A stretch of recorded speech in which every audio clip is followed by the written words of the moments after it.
All right, Torchy, it brings me great pleasure to introduce the big man between the Sydney United sticks, the man who has saved us on so many occasions that I can't even recall, let me tell you, because there have been too many times. And obviously, everyone's got some wonderful memories of this man saving us in a lot of penalty shootouts. And I would like to present to everyone none other than Mr. Daniel Nizic. Welcome to the Oz Cro Soccer Podcast. Thank you for having me on. Appreciate it. Evening, Daniel. Actually, it's welcome back because Daniel, I think, was on the very last show or the second last show of last year's episode when Sydney United made that extraordinary run to the final of the Australia Cup, and it all started it all continued, I should say, on Friday night. Auntie spoke about that, Daniel, up in Newcastle, 4-2, a big win. Came at a bit of a cost. Firstly, how is the young fella that was injured? How's he doing?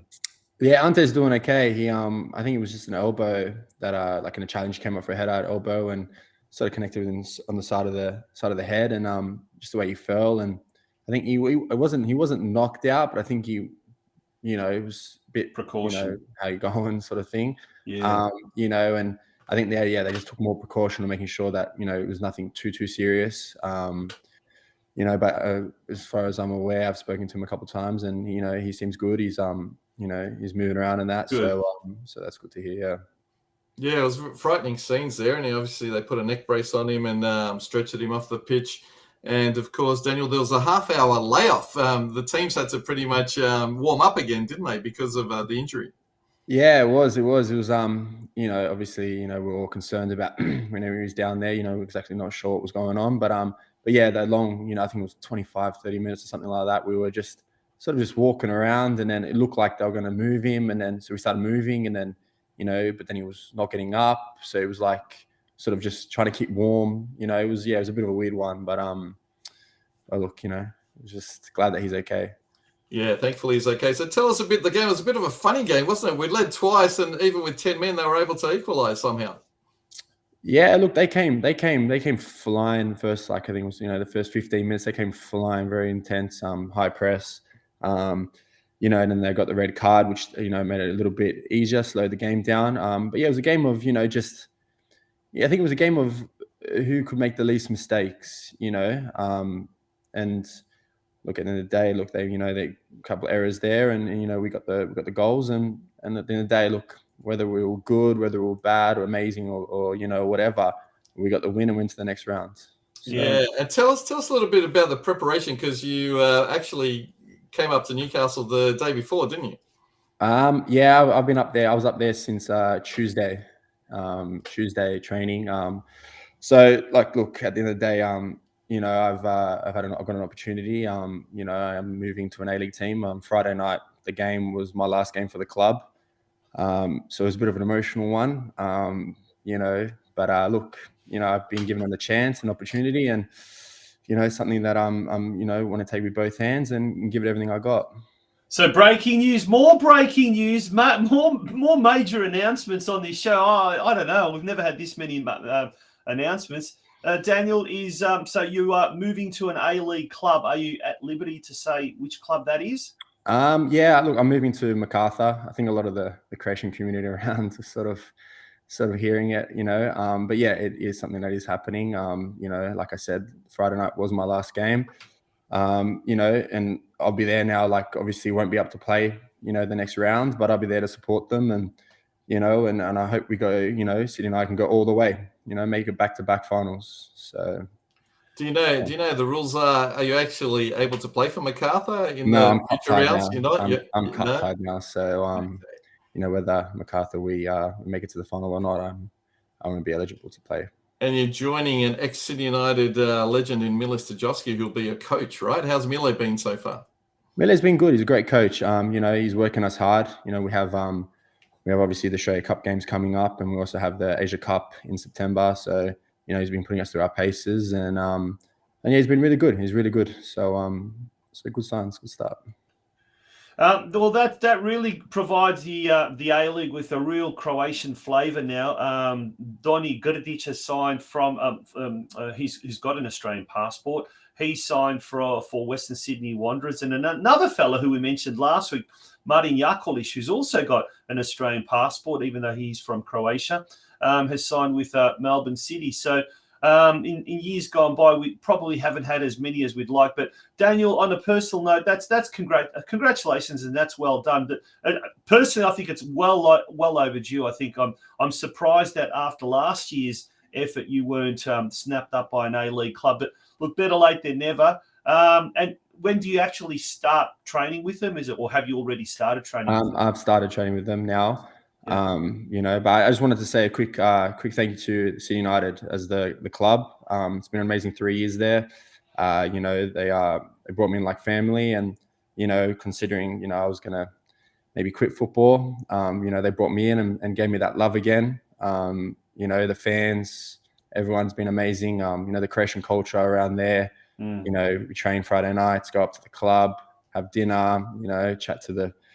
Chat to the people up there, and it's been a really good 3 years there, and the club now that like will be in my heart forever. And I will be supporting them and watching all the games when I can. So I want to say thank you to everyone there. I got to give a special mention to Vitas Males. He got me in, when I wasn't at my best, and he mentally and physically got me into the shape to be able to, where I've been able to give this opportunity. So I got to say a massive thank you to him. Thank you to City United. Thank you to all the fans for the last 3 years. It's been amazing. So, great memories that I'll definitely, cherish for the rest of my life. Wow, Fantastic. yeah. We were talking about Vitas a couple of weeks ago with Josip Orlovic. He's definitely left an impression on several young goalkeepers, not just yourself, isn't that right, Daniel? Yeah, he's really good. He's he's obviously a great coach, but he's a very good understanding as a person. He knows when mentally, like, because goalkeeping is very much it's a mental game. Maybe not as much physical, but he's very good at just understanding the player, knowing where they are at that certain time, and that's something that he's definitely helped me with, and and a lot of the goalkeepers, and that's why he's been very successful in bringing players through. You've played some incredible matches, some very important matches for Sydney United. I mean, pretty much historical matches. Can you take us back to 2020 for people who haven't seen the highlights of this grand final? It's one of the greatest grand finals you ever will see. And this man was in between the sticks, did a fantastic job. And of course, was that one of the first penalty shootouts you were involved in, or take us back to that day, Daniel? Yeah, I don't know if that was I think maybe I don't know, but that was the only one I remember. It was a crazy game. It was the torrential rain did not stop. Like, it was like literally a pool, but it was just end to end. It was a game I've never really been in. It was crazy. It was just goal after goal after goal. It was a special day, and to go all the way into penalty shootouts. It was also like, we went up with, I think it was like 7 minutes to go, and then, thinking, okay, yeah, we can hold on. And then it was like bang 3-3. And then, and then you got fire. I got to go to extra time. But and then to go to penalties and then, win it in pens, it was, and then running to the crowd, the fans that day, you can never forget the fans to City United. They're unbelievable. And then we went back to King Tom, and, we partied all together, and it was amazing. Yeah, obviously last year must have been an absolute thrill, in the crowd and the atmosphere and in the path to the Australia Cup final. But taking a look back at the last 3 years, what were some of your greatest highs, and also what were maybe some of your regrets or some of your lows of your time at Sydney United? Highs have definitely got to be the NPL final in 2020, and also I think the Brisbane Roar game. That was a bit massive high, the crowd that was there, and when it was, I think it was like the 70th minute, and you could just see more people coming in.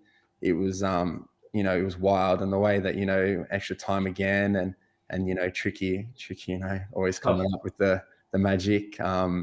you know, and getting that winner, and then, you know, when the whistle went and all those fans running on. And, you know, I think a lot of the boys we've said, like, even through the whole Australia Cup run, like, I wish we could have just maybe we didn't take it in at the time, you know. It was one of those ones where it was just like, okay, we won next game, you know. The final, like, you know, it was maybe a week later, and then just rewatching, you know, videos and stuff, and kind of like, wow, like, you know, I should have really just enjoyed the moment. Yeah. You know?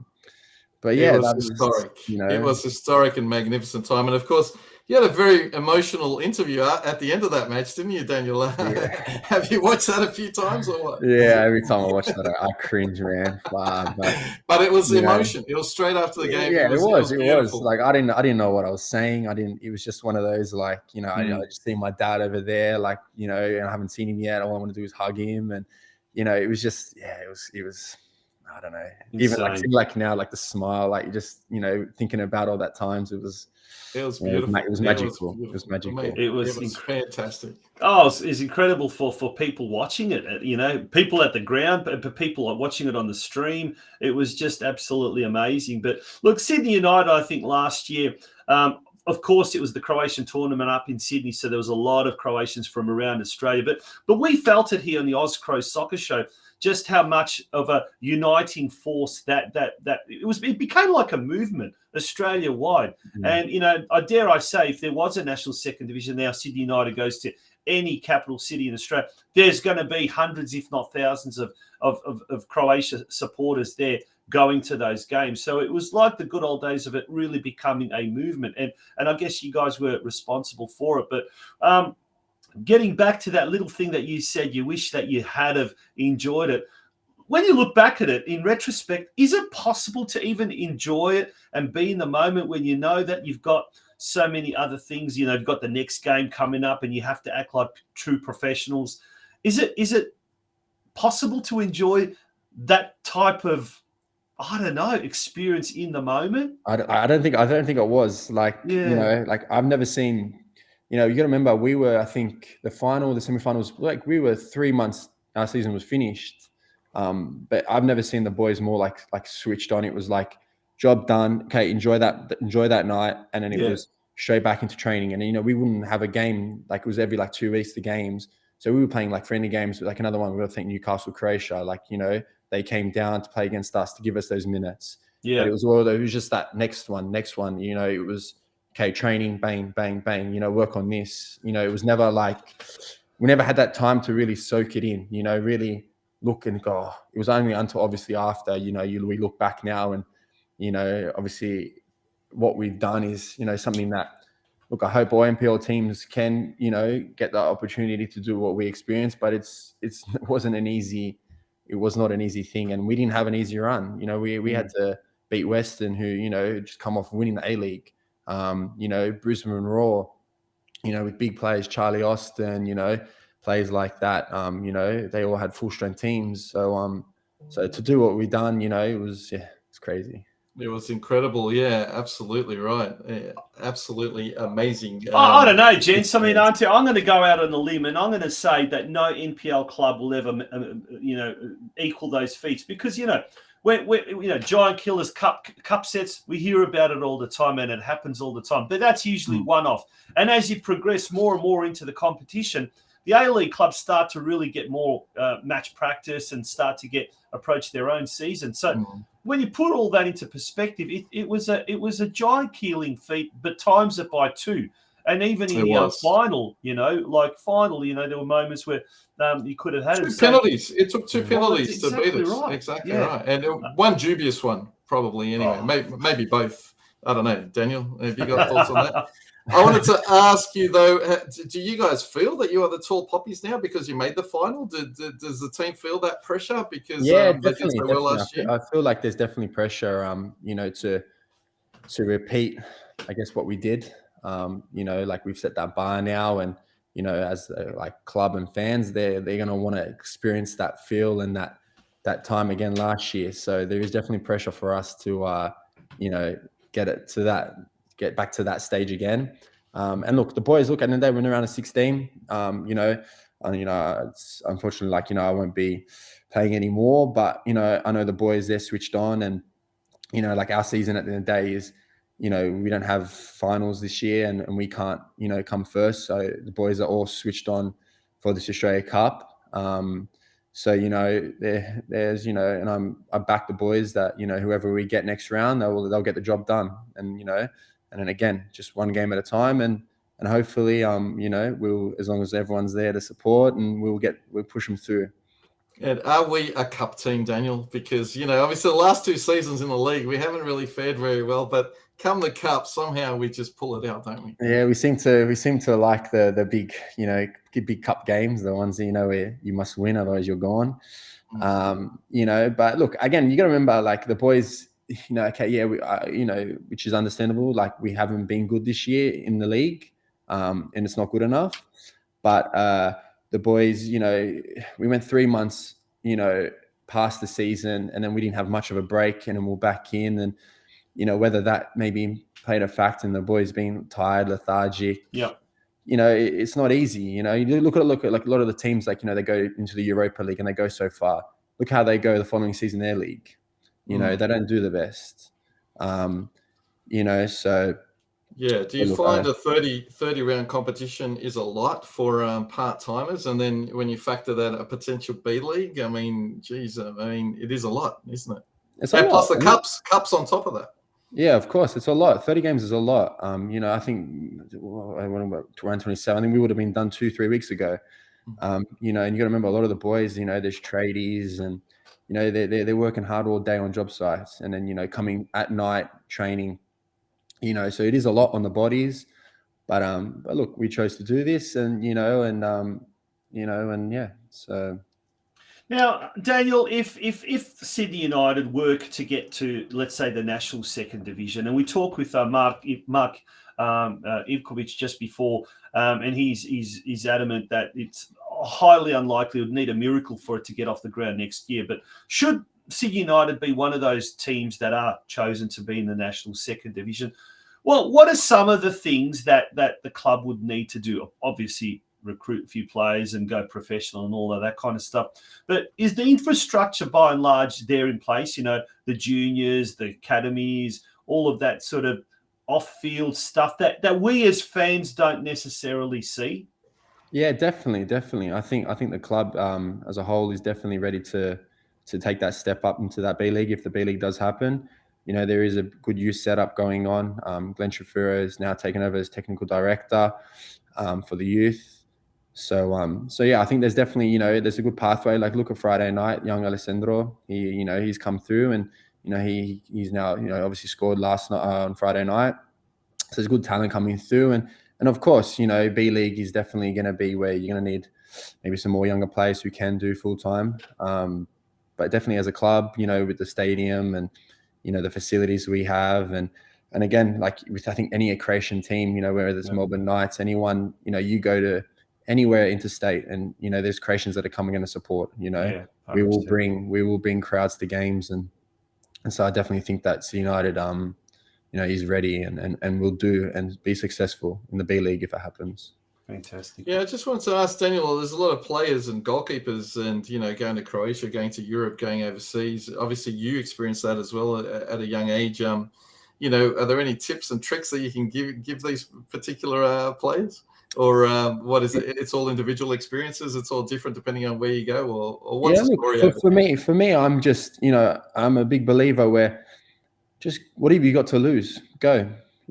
Back yourself. If your goal is you want to go overseas, you want to go to England, Croatia, play, go. What's the worst case scenario? You come back. This is always here for you. So, just go, give it everything you got, work hard, and enjoy it as well. Life's too, football's, it's a short career. You have to enjoy it. That's what I have to really say. It's just, don't listen to anyone. Just go and do what you want to do and give it everything you got. And yeah. Fantastic words of inspiration. And tell us, at MacArthur, have you got a couple of keepers there, or what's the story with the goalkeeper situation? Yeah, so there's me, and then there's a Polish international, Filip Kurto. He was there last year, and then there's a young boy, Alex Robinson. Okay. Fantastic. And have they recruited any other players? Is it looking good so far? Yeah, the team's looking good. They've announced all their players. We have a French international who played with Subasic. I was speaking to him about it. He's good mates with him. So he's looking sharp. But all the boys are looking sharp. We've got a good manager, Mile. He's really pushing us, and I think definitely a successful season for us. Fantastic. Just one last thing I wanted to ask is that after the fourth goal, it looks like you were asking the people behind the goal for either their phone numbers or whether they're cooking instructions or something. Or what was going down there after that fourth goal went in on Friday night? Oh, look, the beauty of a goalkeeper, you're right behind them, and they can all game give you some good stuff, But I just thought after the fourth goal, I'd let them know where the exit was for them to go home. They didn't already know, yeah. Very, very well. But just on that quickly, like you mentioned before how great the Sydney United fans were. But look, there were times as well when we've caught some heavy losses whereby I saw you guys have some very difficult conversations as well, right? So that's the thing with Sydney United. You get the passion with the good and when you're struggling as well, right? Yeah, so be it. And that's the expectations for us to, we're at a big club, where expectations are to do well, and, they come to support us, they sing. So, obviously if we're not performing, it's expected to give it to us because it's not good enough. So there is obviously the majority of the time is good, and then sometimes but no, they're great fans. I love them all, and I'll definitely be joining them to be watching the boys play. I'll be in the middle of them. Yeah, I can definitely say on behalf of all Sydney United fans, we'll miss seeing you between the sticks, and who knows, maybe one day you might be back. But we do wish you all that at MacArthur, and of course, Luke Tuckard, you've been injured recently, etc. as well, and so he's been taking the position between the sticks and doing a fine job, and we wish him all the best for the next Australia Cup games and the remaining rounds, and of course the Waratah Cup final, which unfortunately you'll be missing as well. Yeah, but no, definitely Luke Tuckard, he definitely will step up, and he's a young boy, and the last couple of games that he has played, he's done very well, and and I'm sure he will, and I know he will do us all very well. Well, we'll certainly look forward to following your fortunes in the A-League this year, Daniel. And once again, thank you for coming on the show. And thank you for providing us with a bombshell announcement. There's been a few of those tonight, but wishing you all the very best at MacArthur. Thank you very much. Thank you. I appreciate it.